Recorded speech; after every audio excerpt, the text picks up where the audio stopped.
이건은 차가운 빗방울이 창문을 거세게 때리는 소리를 들으며 운전대를 잡고 있었다. 그의 앞에는 검은색 아스팔트 도로가 끝없이 펼쳐져 있었고 그의 뒤에는 거대한 리그룹의 그림자가 드리워져 있었다. 그는 젊고 유능한 CEO였지만 그의 삶은 거대한 기계의 톱니바퀴처럼 정교하고 무미건조했다. 그의 마음속에는 아무런 감정도 없었다. 오직 성공과 이익만이 존재했다. 그는 방금 마무리된 합병 협상으로 인해 극도로 지쳐 있었다. 상대방의 비열한 수법에 맞서 싸우느라 그는 온몸의 힘이 다 빠져나간 듯했다. 그는 도시를 벗어나 한적한 강변 도로를 달리고 있었다. 빗줄기는 점점 더 거세졌고 그의 차 앞유리에는 번개가 번쩍이며 하늘을 갈랐다. 그는 조용하고 평화로운 곳으로 가고 싶었다. 잠시라도 이 무거운 짐을 내려놓고 싶었다. 그때 그의 시야에 희미한 형체가 들어왔다. 그는 브레이크를 밟았다. 빗줄기 속에서 작은 몸이 흐느끼고 있었다. 그는 차에서 내려 우산을 펼쳤다. 작은 아이는 낡은 담요에 쌓여 강가에 버려져 있었다. 아이의 얼굴은 흙투성이었고 눈물과 빗물이 뒤섞여 있었다. 아이는 차가운 물속에 발을 담그고 있었다. 이거는 그 순간 자신의 심장이 쿵 하고 내려앉는 것을 느꼈다. 그는 아이에게 다가가 웅크리고 앉아 아이의 얼굴을 들어 올렸다. 아이의 눈은 크고 맑았지만 그 속에는 두려움과 절망이 가득 차 있었다. 아이는 겁에 질려 있었지만 그 작은 눈은 그를 똑바로 바라보고 있었다. 아가야, 왜 혼자 여기에 있니? 이거는 자신의 목소리가 떨리는 것을 느꼈다. 그는 아이의 몸이 차갑다는 것을 알았다. 아이는 아무 대답도 하지 못하고 그저 고개를 젓기만 했다. 이거는 망설이지 않고 아이를 품에 안았다. 아이는 그의 따뜻한 품에 안겨 처음으로 안심한 듯 조용히 몸을 떨었다. 그는 아이의 작은 몸에서 느껴지는 온기에 마음이 아팠다. 그는 자신의 코트와 셔츠를 벗어 아이를 따뜻하게 감싸주었다. 이거는 아이를 채 태우고 자신의 저택으로 향했다. 저택의 문이 열리자 비서인 김민준이 놀란 표정으로 그를 맞이했다.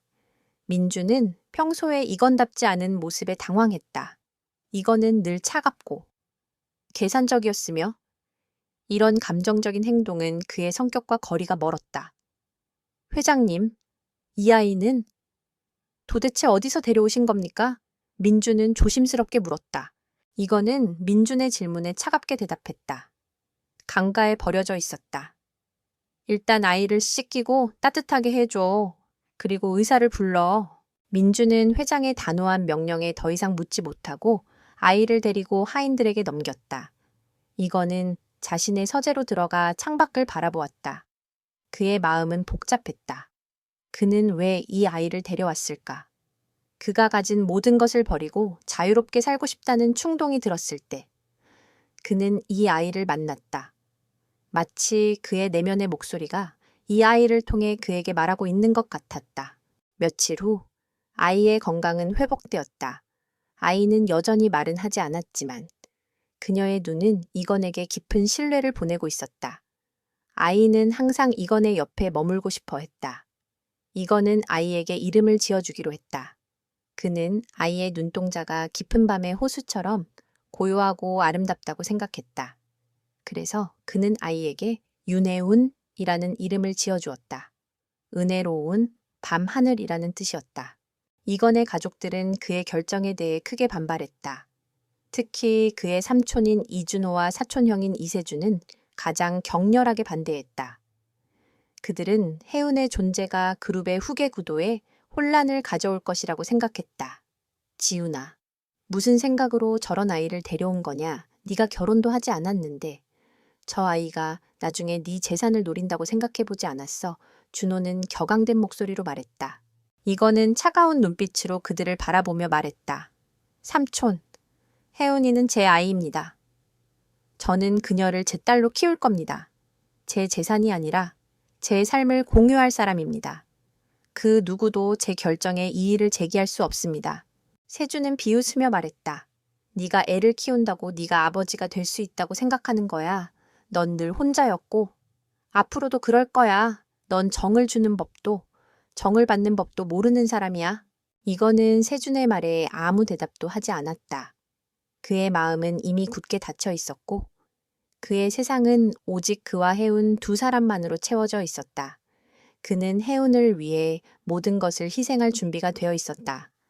그는 혜운을 위해 세상의 모든 어려움으로부터 그녀를 보호할 것을 다짐했다. 혜운은 이건의 보호 아래 무럭무럭 자랐다. 그녀는 똑똑하고 착했으며 세상의 아름다움을 볼 줄 아는 아이였다. 그녀는 이건의 마음속에 얼어붙은 감정을 서서히 녹여주었다. 그녀는 그에게 삶의 의미를 가르쳐 주었다. 이건은 더 이상 혼자가 아니었다. 그의 삶에는 혜운이 있었다. 그는 그녀를 위해 모든 것을 하고 싶었다. 그는 그녀를 세상에서 가장 행복한 아이로 만들어주고 싶었다. 그는 혜운을 자신의 딸로 입양하고 그녀를 위해 모든 것을 준비했다. 그는 혜운이 그의 삶에 가져다 준 기적에 감사하며 그녀를 영원히 자신의 곁에 두기로 다짐했다. 시간은 흐르고 계절은 바뀌었다. 차가운 강가에서 낡은 담요에 쌓여 떨고 있던 작은 아이는 이제 15년의 세월을 거쳐 아름다운 숙녀로 성장했다. 윤혜우는 여전히 깊고 고요한 눈을 가졌지만 그 눈빛은 이제 어두운 그늘 대신 밝은 빛으로 가득 차 있었다. 이건의 저택은 그녀에게 따뜻한 안식처이자 세상의 전부였다. 그녀는 이건을 아빠라고 부르지 않았지만 그의 존재는 그녀에게 아버지, 보호자, 그리고 세상에서 가장 소중한 롤 모델이었다. 그녀는 이건의 모든 것을 존경했다. 그의 냉철한 카리스마, 흔들림 없는 결단력, 그리고 무엇보다도 아무것도 없는 자신을 세상의 모든 비난으로부터 지켜준 그의 따뜻한 마음을. 혜우는 명문대학 경영학과에 진학했다. 그녀는 공부에 매진했고 모든 수업에서 A 학점을 받았다. 그녀의 목표는 오직 하나. 이건의 회사에 들어가 그의 오른팔이 되는 것이었다. 그녀는 이건이 준 은혜에 보답하고 싶었다. 그녀는 이건이 외로운 싸움을 벌이고 있다는 것을 알고 있었다. 가족이라는 이름으로 위장한 탐욕스러운 늑대들로부터 그를 지키고 싶었다. 이건의 삶도 혜운으로 인해 완전히 변했다. 그는 더 이상 차갑고 무감각한 기계가 아니었다. 그의 눈에는 혜운을 향한 부드러운 빛이 항상 서려 있었다. 그는 혜운의 졸업식에 참석했고 그녀의 첫 출근길에 그녀를 데려다 주었다. 그는 그녀의 모든 순간을 함께했다. 그는 그녀의 성장을 지켜보며 깊은 만족감을 느꼈다.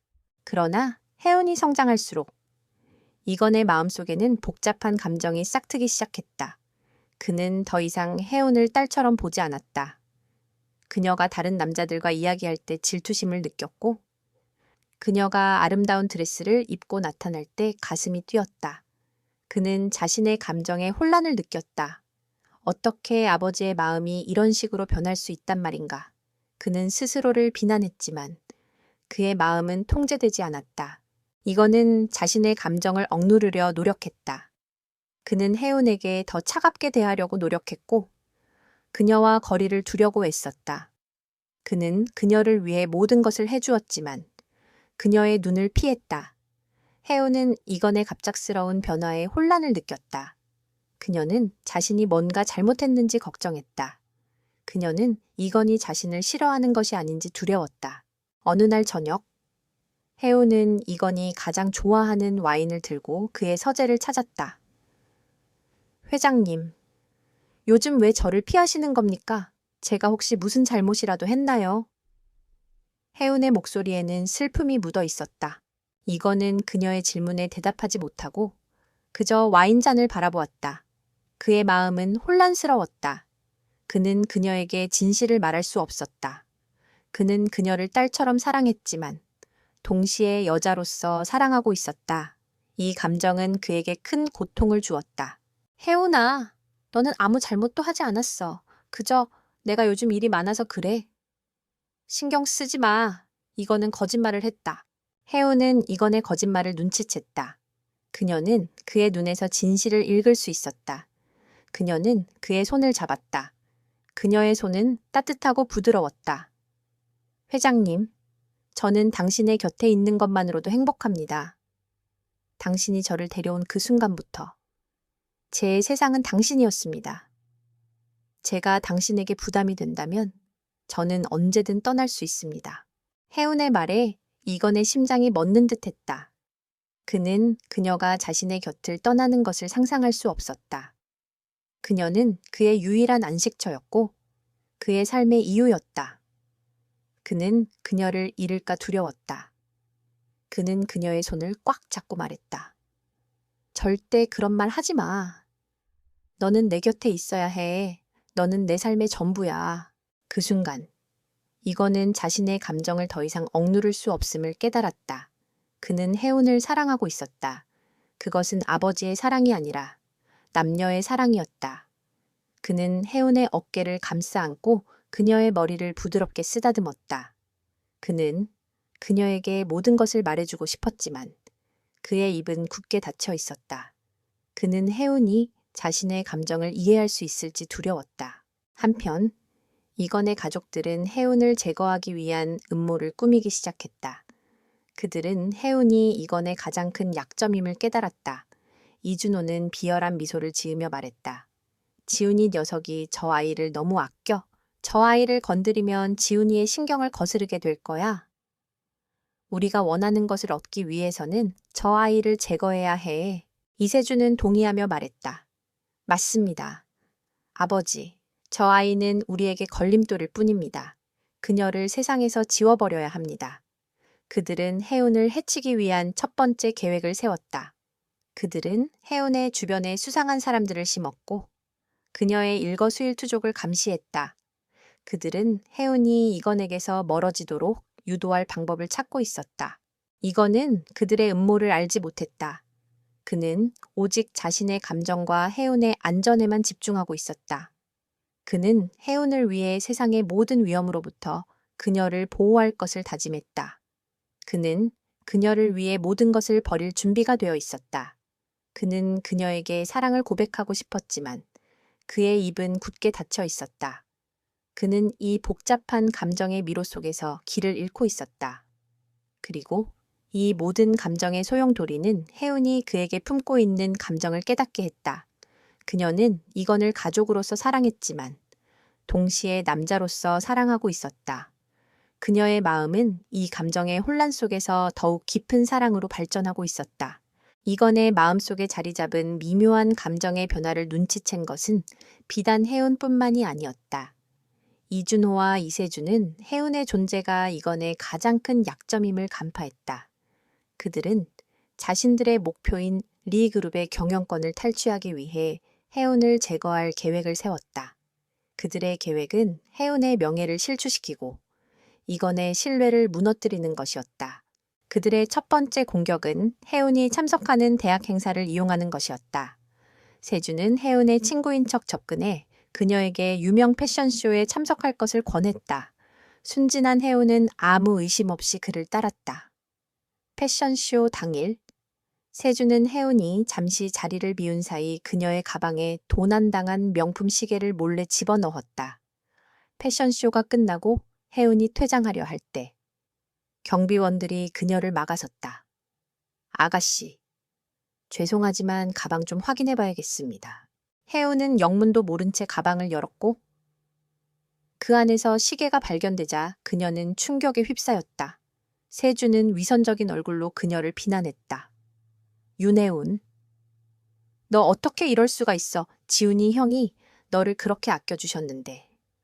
넌 이렇게 비열한 짓을 하다니. 주변의 사람들은 수군거렸다. 그들은 혜운을 손가락질하며 비난했다. 혜운은 당황하고 혼란스러웠지만 그녀의 눈빛은 결백함으로 빛나고 있었다. 그때 누군가 군중을 해치고 앞으로 나섰다. 바로 이건이었다. 그는 혜운의 소식을 듣고 한달음에 달려온 것이었다. 그는 혜운의 뺨을 타고 흐르는 눈물을 보고 가슴이 찢어지는 듯했다. 그는 혜운의 손을 잡고 그녀의 편에 섰다. 무슨 일입니까? 제 동생이 뭘 잘못했다고 이러시는 겁니까? 세준은 이건을 향해 비열한 미소를 지으며 말했다. 형님, 증거가 명백합니다. 저 아이의 가방에서 도난당한 시계가 나왔습니다. 형님은 저 아이에게 속고 계신 겁니다. 이건은 세준의 눈을 똑바로 바라보았다. 그는 세준의 눈에서 섬뜩한 광기를 읽었다. 그는 이 모든 것이 세준의 음모라는 것을 직감했다. 이건은 침착하게 대답했다. 증거가 명백하다고 이 세상에 명백한 증거란 없습니다. 모든 것은 관점에 따라 달라질 수 있습니다. 그리고 나는 내 동생을 믿습니다. 이건은 자신의 비서에게 즉시 이 패션쇼의 모든 CCTV 영상을 확보하라고 지시했다. 그의 단호한 태도에 세준은 당황했다. 그는 모든 것이 자신의 계획대로 될 것이라고 확신했지만 이건의 등장으로 모든 것이 꼬이기 시작했다. 이건은 혜은의 손을 잡고 군중을 빠져나왔다. 혜은은 차 안에서 흐느꼈다. 회장님, 저는 아무것도 하지 않았습니다. 저는 정말 시계를 훔치지 않았어요. 이건은 혜은의 손을 잡고 부드럽게 말했다. 알아. 나는 너를 믿어. 나는 너를 데려왔던 그날부터 너를 믿었어. 이 모든 것은 그들의 음모일 뿐이야. 내가 반드시 진실을 밝혀낼게. 이건은 곧바로 이 사건을 조사하기 시작했다. 그는 패션쇼의 모든 CCTV 영상을 분석했다. 그리고 마침내 결정적인 증거를 찾아냈다. 영상에는 이세준이 혜운의 가방에 몰래 무언가를 넣는 장면이 찍혀 있었다. 그리고 그는 또한 시계를 훔치도록 고용된 전문 도둑이 이세준에게 돈을 받는 장면도 포착했다. 모든 것은 이세준의 치밀한 계획이었다. 이건은 이 증거들을 가지고 이준호와 이세준을 찾아갔다. 그들은 이건이 자신들의 음모를 파헤칠 줄은 상상도 하지 못했다. 이건은 그들에게 영상을 보여주었고 그들의 얼굴은 공포와 경악으로 물들었다. 삼촌, 사촌형, 당신들은 내가 아무것도 모르는 바보라고 생각했습니까? 당신들은 내 동생의 명예를 더럽혔고 그녀의 순수한 마음을 짓밟으려 했습니다. 나는 당신들을 절대 용서하지 않을 겁니다. 준호는 애원했다. 지훈아, 오해야. 그건 세준이가 혼자 한 짓이야. 나는 아무것도 몰라. 거짓말하지 마십시오. 나는 당신들이 처음부터 이 모든 것을 계획했다는 것을 알고 있습니다. 당신들은 내가 혜은이를 사랑한다는 것을 알고 그녀를 내 약점으로 삼으려 했습니다. 하지만 당신들의 계획은 실패했습니다. 혜은이는 내 약점이 아니라 내 강점입니다. 이건의 말에 준호와 세준은 아무 말도 하지 못했다. 그들은 자신들의 어리석음과 오만함으로 인해 모든 것을 잃게 될 위기에 처했다. 그들은 혜운을 과소평가했고 이건의 진정한 힘을 과소평가했다. 혜운은 그들에게는 단순한 걸림돌이었지만 이건에게는 그녀의 삶 전체였다. 그들은 혜운을 해치려 함으로써 이건의 분노를 샀고 이는 그들의 파멸을 예고하는 서막이었다. 이건은 이준호와 이세준의 음모를 폭로하는 증거를 확보했지만 그는 그들을 당장 법의 심판대에 세우지 않았다. 그는 더 큰 그림을 그리고 있었다. 그는 단순히 두 사람을 제거하는 것 이상의 복수를 원했다.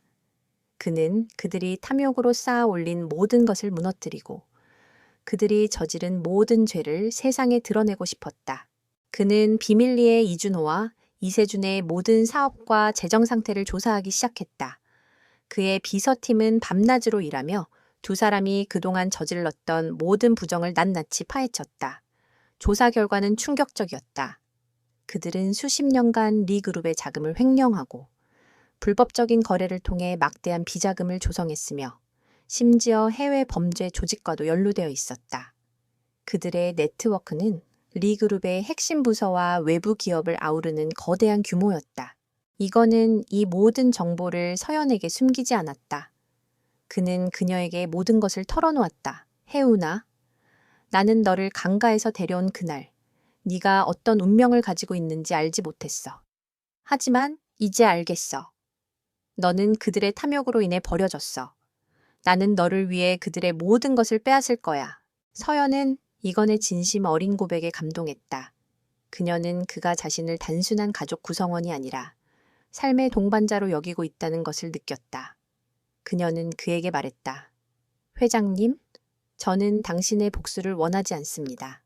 저는 그저 그들이 자신들의 죄를 깨닫고 진심으로 뉘우치기를 바랍니다. 그들은 뉘우치지 않아. 그들의 영혼은 이미 탐욕으로 썩어버렸어. 이건의 목소리는 차갑게 가라앉았다. 그는 더 이상 주저하지 않았다. 그는 자신의 비서에게 모든 증거를 정리하여 검찰과 언론에 넘기도록 지시했다. 그의 계획은 거대하고 치밀했다. 그는 이준호와 이세준이 회사를 탈취하려 했던 것처럼 그들의 모든 것을 빼앗아 그들이 가장 고통스러워할 방식으로 파멸시키려 했다. 이준호와 이세준은 자신들의 음모가 이건에게 발각되었다는 사실을 알고 불안해했다. 그들은 자신들의 모든 것을 지키기 위해 발버둥 쳤다. 그들은 이건의 약점인 해운을 다시 한번 공격하기로 했다. 이번에는 단순한 명예실추가 아니었다.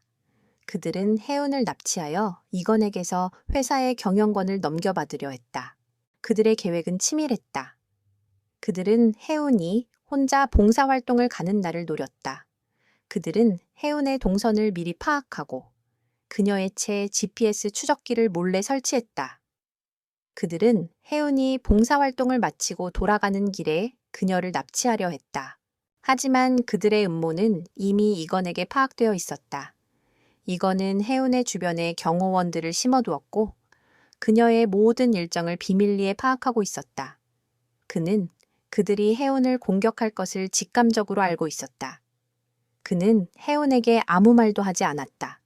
그는 해운이 걱정할 것을 원치 않았다. 그는 조용히 그들의 움직임을 지켜보며 그들을 잡을 절호의 기회를 기다렸다.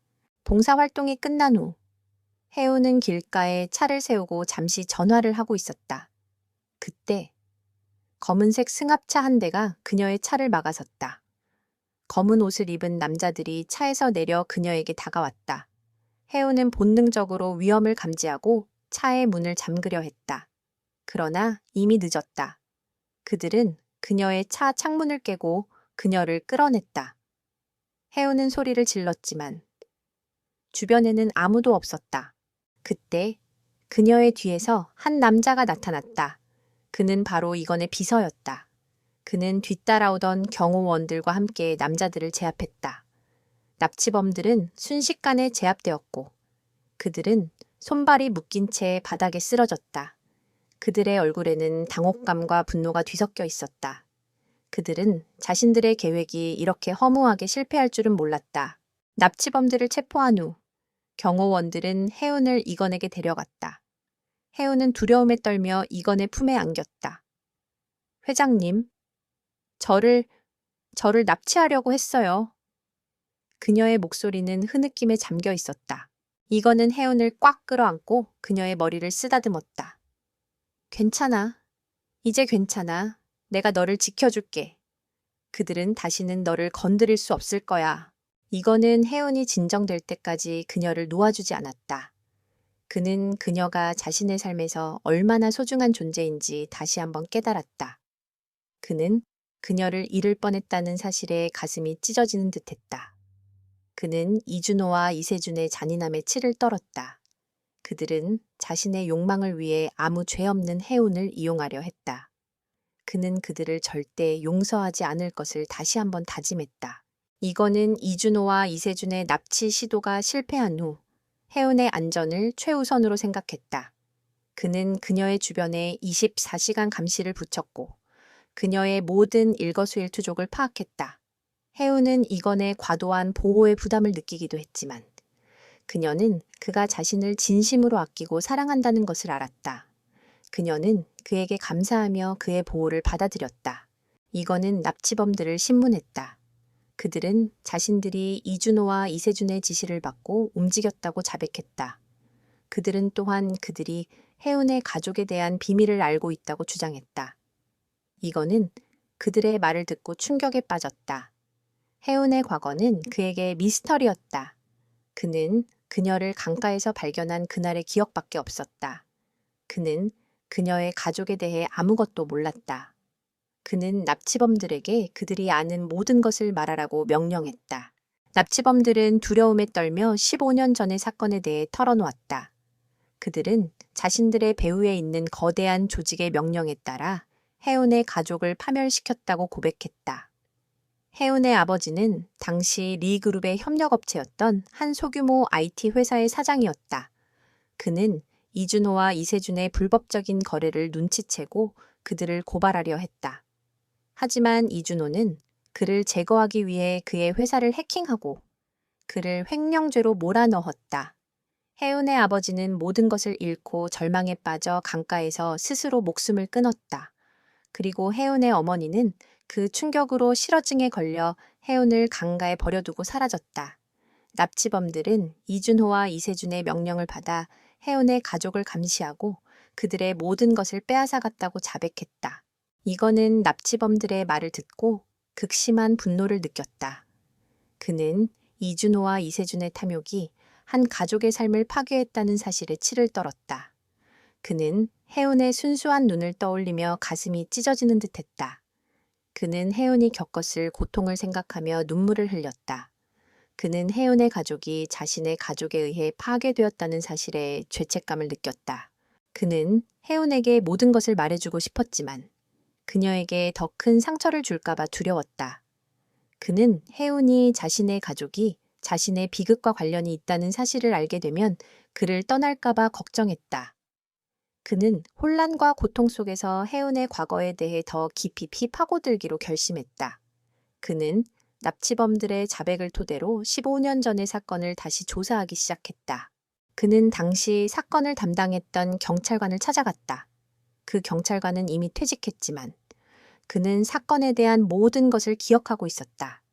당시 그 사건은 위에서 압력이 들어와서 제대로 조사할 수 없었습니다. 그들은 혜운의 아버지를 범죄자로 만들고 사건을 조용히 묻어버리려 했습니다. 저는 그들을 막을 수 없었습니다. 혜운의 아버지는 정말 좋은 분이셨습니다. 경찰관은 이건에게 당시 사건에 대한 모든 파일을 건네주었다. 파일에는 이준호와 이세준이 혜운의 가족을 파멸시키기 위해 사용했던 모든 증거들이 담겨 있었다. 해킹 파일, 가짜 서류, 그리고 협박 편지들까지. 이거는 파일들을 읽으며 분노와 슬픔에 휩싸였다. 그는 자신의 가족이 이렇게까지 잔인하고 비열한 사람들이었다는 것을 믿을 수 없었다. 이거는 혜운의 과거에 대한 모든 것을 알게 된 후 그녀에게 다가갔다. 그는 그녀의 손을 잡고 그녀의 눈을 똑바로 바라보았다. 혜운아, 너에게 할 말이 있어. 너의 가족에 대한 이야기야.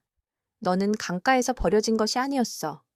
너의 부모님은 나의 삼촌과 사촌형의 탐욕으로 인해 희생되셨어.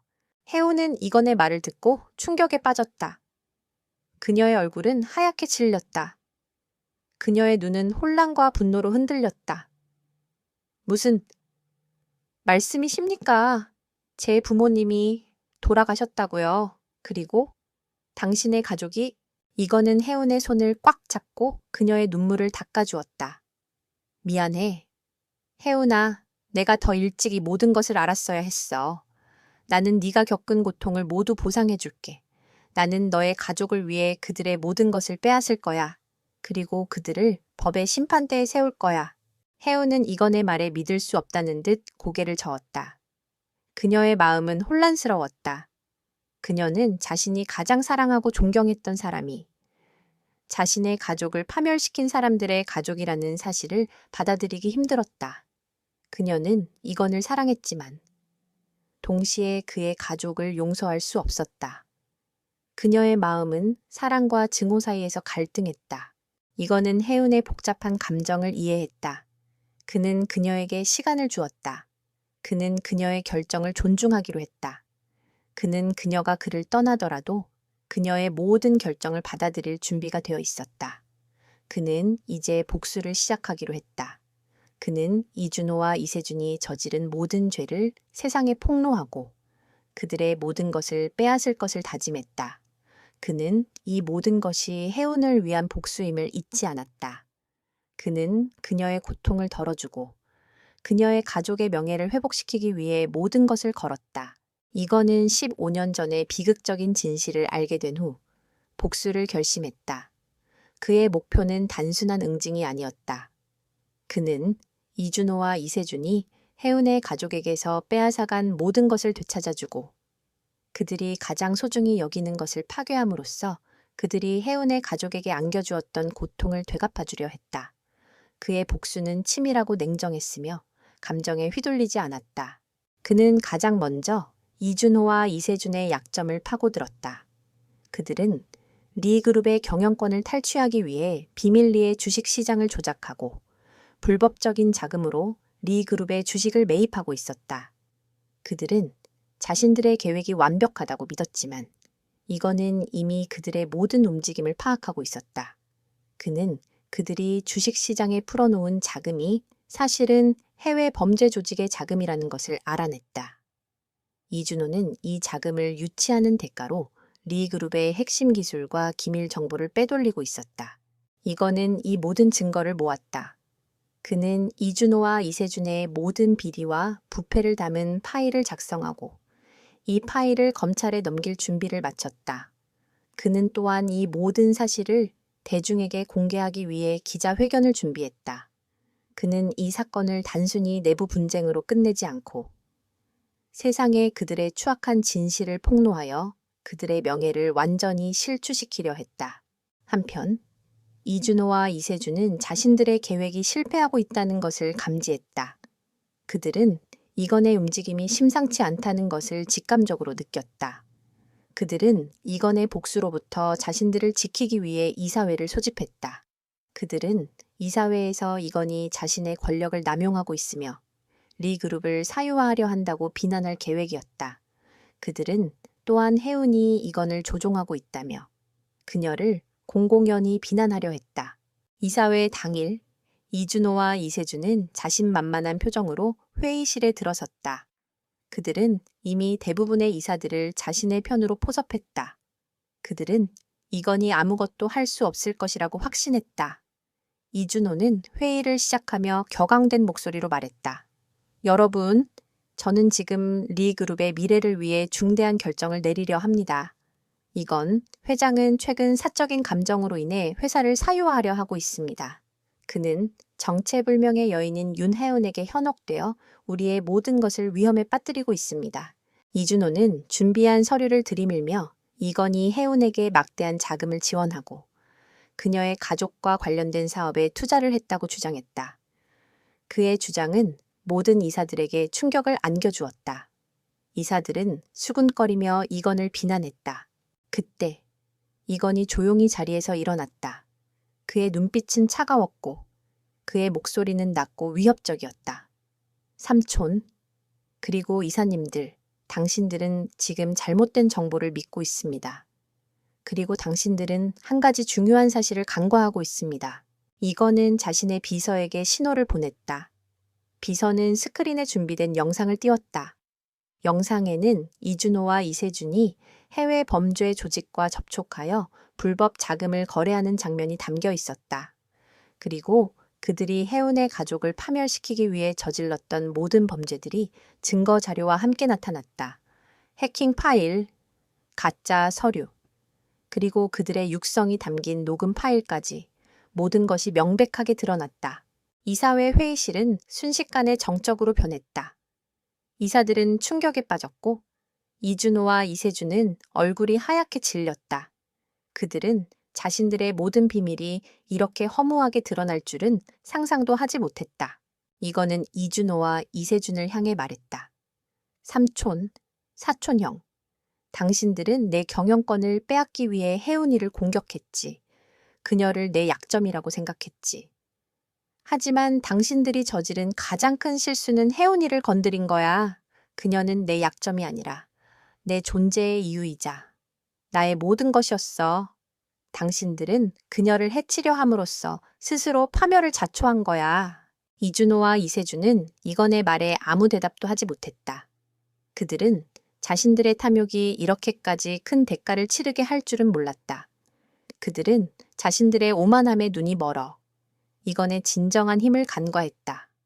그들의 권력과 탐욕은 결국 그들을 파멸시켰다. 이건은 기자회견을 열고 모든 것을 세상에 공개했다. 그는 이준호와 이세준이 저질렀던 모든 죄를 낱낱이 폭로했다. 그는 또한 혜운의 가족이 겪었던 비극적인 진실을 세상에 알리고 그들의 명예를 회복시켰다. 언론은 이건의 용기와 진실에 감탄했고 그의 행동을 칭찬했다. 리그룹은 잠시 흔들렸지만 이건의 단호한 결단력과 진정성 덕분에 빠르게 안정을 되찾았다.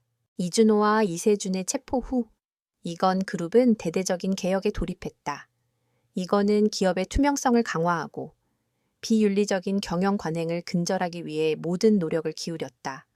그는 리그룹의 과거에 얽매이지 않고 새로운 미래를 건설하기 위해 노력했다. 혜은의 가족이 운영했던 회사에 대한 모든 정보를 파악하고 그녀의 가족이 억울하게 빼앗긴 모든 것을 되찾아 주었다. 그는 혜은의 가족의 명예를 회복시키고 그들의 이름으로 재단을 설립했다.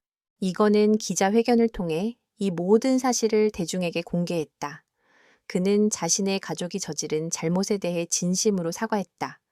그의 솔직하고 겸손한 태도는 대중의 마음을 움직였다.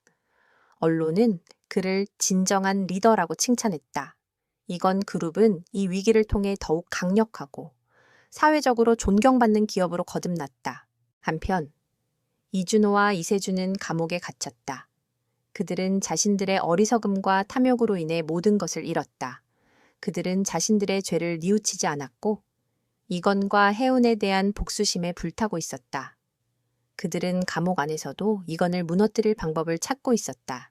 그들은 자신들의 모든 것을 잃었지만 그들을 이용했던 더 큰 배우가 있었다. 그것은 바로 루카스 모건이었다.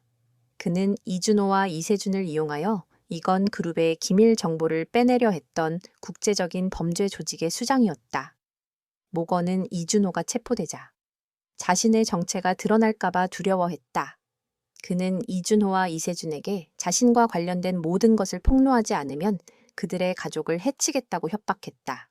모건은 이준호와 이세준을 통해 이건 그룹을 파멸시키려 했지만 그들의 계획은 실패로 끝났다. 그는 이제 직접 이건을 상대하기로 마음먹었다. 그는 이건의 가장 큰 약점인 혜운을 납치하여 그를 위협하려 했다. 그는 혜운이 이건의 삶에서 얼마나 중요한 존재인지 알고 있었다. 그는 그녀를 납치하여 이건을 협박하고 그의 모든 것을 빼앗으려 했다. 모건은 자신의 부하들을 한국으로 보냈다. 그들은 전문적인 범죄자들이었고 그들의 목표는 오직 하나, 혜운을 납치하는 것이었다. 그들은 혜운의 일거수일투족을 감시하며 그녀가 가장 경계가 허술한 순간을 노렸다. 그들은 혜운이 홀로 외출하는 날을 기다렸다. 이건은 모건의 존재를 알지 못했다. 그는 이준호와 이세준과의 싸움이 끝났다고 생각했다. 그는 혜운과 함께 평화로운 시간을 보내고 있었다. 그는 혜운에게 사랑을 고백하고 그녀와 결혼하기를 원했다. 그는 그녀를 위해 가장 아름다운 결혼식을 준비하고 싶었다.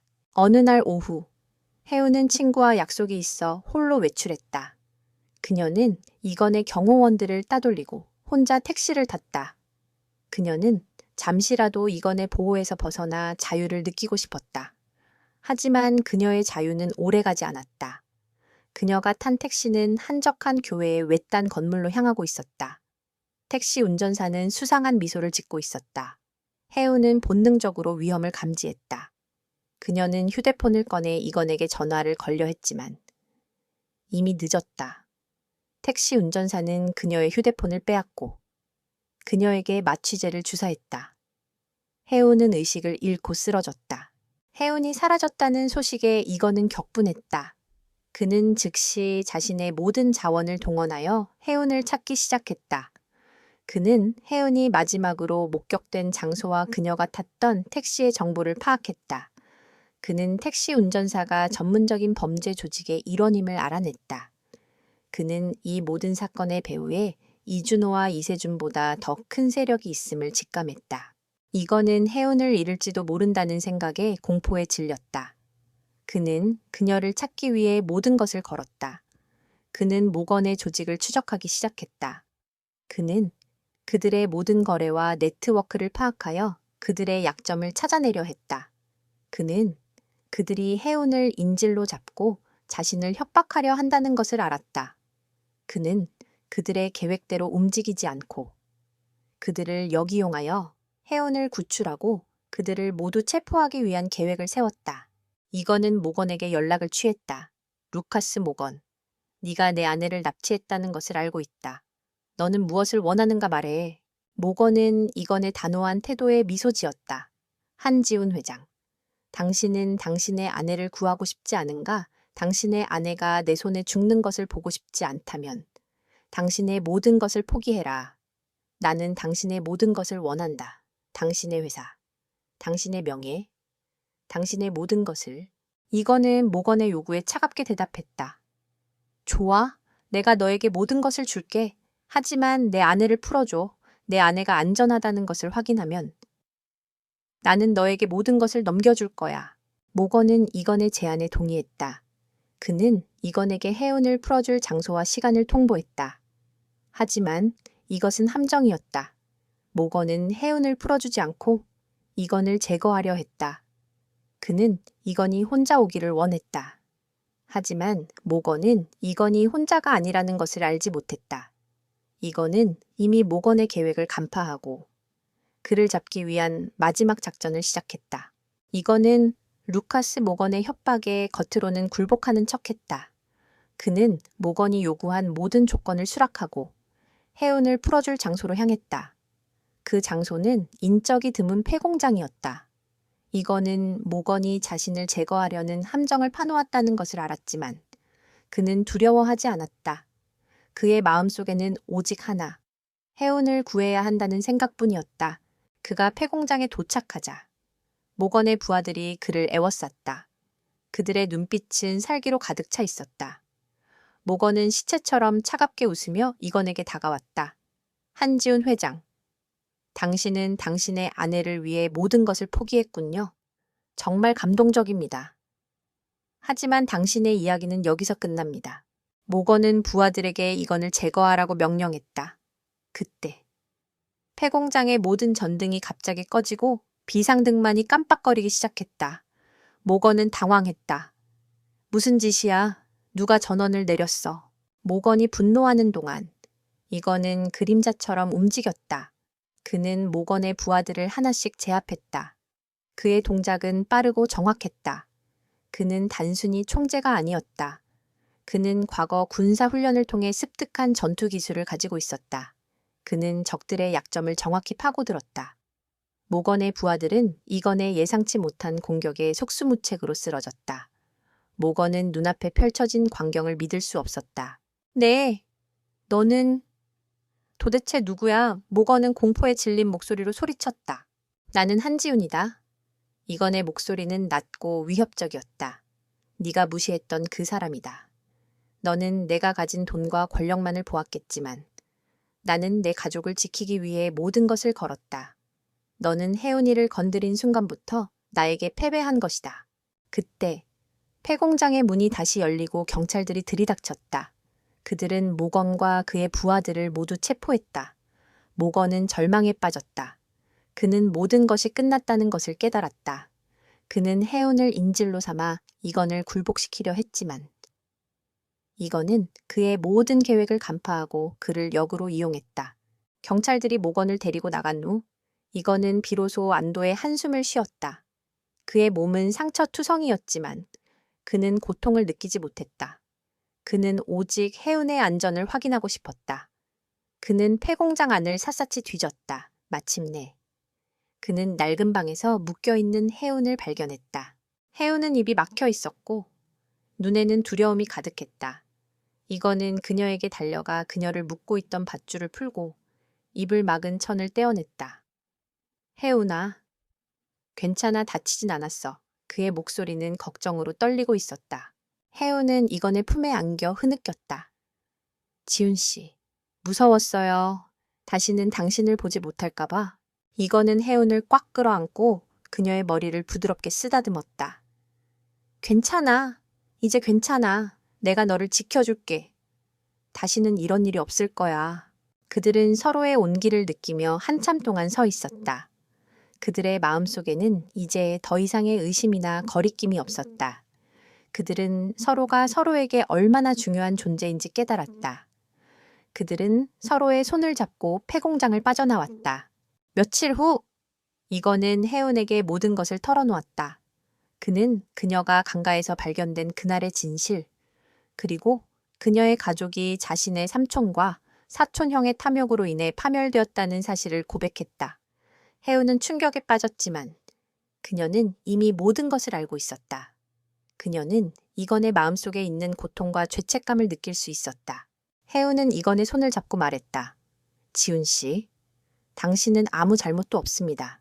당신은 저를 구해주셨고, 저의 가족의 명예를 회복시켜 주셨습니다.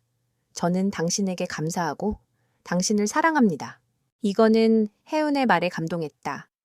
그는 그녀가 자신을 용서하고 사랑해 줄 줄은 상상도 하지 못했다. 그는 그녀의 순수한 마음과 강인함에 다시 한번 반했다. 그는 그녀를 위해 모든 것을 포기할 준비가 되어 있었지만 그녀는 그에게 모든 것을 주었다. 그들의 사랑은 이제 단순한 은혜나 동정이 아니었다. 그것은 서로의 고통을 이해하고 서로의 상처를 치유하며 서로를 존중하고 사랑하는 깊은 관계였다. 그들은 함께 모든 역경을 이겨냈고 그들의 사랑은 그 어떤 장애물도 이겨낼 수 있는 가장 강력한 힘임을 증명했다. 그들은 앞으로 함께할 미래를 꿈꾸며 서로에게 영원한 사랑을 맹세했다. 루카스 모건의 체포 후 한지훈 그룹은 다시 평화를 되찾는 듯했다. 이건은 모건이 남긴 모든 잔재들을 철저히 청산했다. 그의 변호사팀은 모건의 불법 자금 세탁 네트워크를 추적하여 세계 각국의 사법기관에 넘겼고 모건과 관련된 모든 사업체는 폐쇄되거나 국유화되었다. 이건은 이 위기를 통해 회사를 더욱 투명하고 윤리적인 기업으로 탈바꿈시켰다. 그는 서연의 조언을 받아들여 친환경 사업과 사회공헌 프로젝트에 대규모 투자를 시작했다. 회사 안팎으로 이건과 서연에 대한 존경심은 날이 갈수록 커져갔다.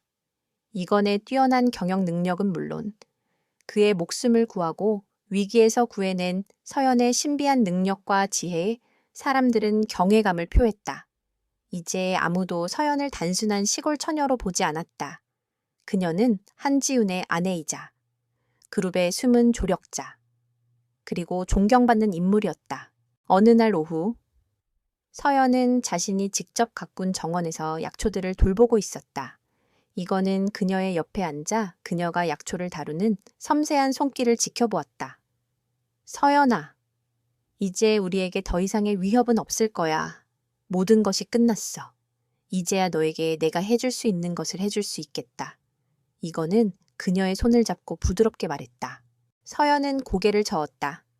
지훈 씨, 저는 아무것도 원하지 않습니다. 저는 그저 지금처럼 당신과 함께 자연 속에서 평화롭게 살고 싶습니다. 그들의 평화로운 시간은 그러나 다시 한번 거대한 그림자에게 위협받게 되었다. 루카스 모건에게는 자신을 도와주는 비밀스러운 조력자가 있었다. 그는 바로 과거 한지훈 그룹의 회계 감사팀장이었던 이정우였다. 그는 한태성과 모건의 비리를 눈감아주는 대가로 막대한 뒷돈을 챙겨왔고 모든 것이 드러날 위기에 처하자 해외로 도피했다. 하지만 그는 마지막 복수를 계획하고 있었다. 그의 복수는 단순한 물리적 공격이 아니었다. 그는 지훈의 가장 중요한 사업인 신기술 연구 개발 프로젝트의 핵심 데이터를 해킹하여 빼돌렸다. 이 프로젝트는 그룹의 미래를 좌우할 핵심 사업으로 오랜 시간과 막대한 투자가 이루어진 것이었다.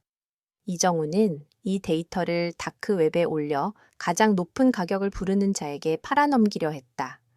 그는 이로 인해 한지훈 그룹의 이미지를 추락시키고 막대한 재정적 손실을 입히려 했다. 지훈은 해킹 사실을 알게 되자 크게 분노했다. 그는 즉시 IT 보안팀을 소집하여 데이터 복구 작업을 시작했지만 이정우의 해킹 실력은 상상을 초월했다. 모든 서버는 암호화되었고 데이터는 복구할 수 없는 상태가 되었다.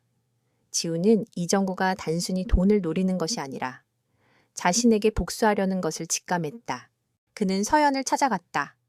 그의 얼굴에는 오랜만에 깊은 절망감이 서려 있었다. 서연아, 모든 것이 끝났어. 이정우라는 사람이 우리 회사의 모든 핵심 데이터를 해킹했어. 이대로라면 그룹은 막대한 손실을 입게 될 거야. 나는 회사를 파기 직전에 살려냈는데 다시 한번 이런 위기에 처하다니. 서연은 조용히 지훈의 손을 잡았다. 그녀의 눈빛은 흔들림이 없었다. 지훈 씨, 아직 끝이 아닙니다. 저는 그들을 막을 방법을 알고 있습니다. 지훈은 서연의 말에 의아해했다. 어떻게 그는 세계 최고의 해커야. 아무도 그를 막을 수 없어. 그의 약점은 기술이 아닙니다. 인간적인 탐욕입니다. 서연은 나지막이 말했다. 이정우는 돈을 원합니다. 우리는 그가 원하는 것을 줌으로써 그를 잡을 수 있습니다. 서연은 이정우가 데이터를 팔아넘기려는 다크 웹사이트를 알아냈다. 그녀는 자신의 오랜 친구이자 세계적인 해커 네트워크의 일원인 블랙로터스에게 연락을 취했다. 블랙로터스는 서연의 부탁을 받고 이정우의 계정을 추적하기 시작했다. 이정우는 자신의 신분을 철저히 위장했지만 서연의 친구는 그의 미세한 흔적을 찾아낼 수 있었다. 지우는 서연의 계획에 따라 미끼를 던졌다. 그는 이정우에게 직접 연락하여 데이터를 다시 사겠다고 제안했다. 이정우는 지훈의 제안에 비웃었다. 한지훈 총재님, 당신이 나를 잡으려 할 줄 알았어. 하지만 난 그렇게 어리석지 않아. 나를 잡고 싶다면 24시간 안에 이 데이터를 파기하고 1억 달러를 현금으로 가지고 와. 이정우는 지훈에게 지정된 장소와 시간을 알려주었다. 그곳은 모든 통신이 차단되는 외딴 지역이었다. 지훈은 이정우가 자신을 잡으려는 것을 알고 있었다. 그러나 그는 서연의 계획을 믿었다. 서연은 지훈에게 말했다. 지훈 씨, 이정우는 당신이 혼자 오기를 원할 겁니다. 그는 당신을 무방비 상태로 만들고 당신을 파괴하려 할 것입니다. 하지만 당신이 가진 가장 큰 무기는 당신의 마음과 믿음입니다. 저를 믿으세요. 지훈은 서연의 계획대로 이정우를 만나러 갔다. 그는 현금 가방을 들고 혼자 약속 장소로 향했다. 그는 이정우가 나타나기를 기다렸다. 그는 알았다. 이것은 단순히 데이터를 되찾기 위한 싸움이 아니었다. 이것은 그의 용기와 서연에 대한 믿음을 시험하는 마지막 관문이었다. 이정우는 약속 장소에 나타났다. 그는 지훈이 가져온 현금 가방을 보고 비웃었다. 한지훈 총재님, 당신은 여전히 어리석군요.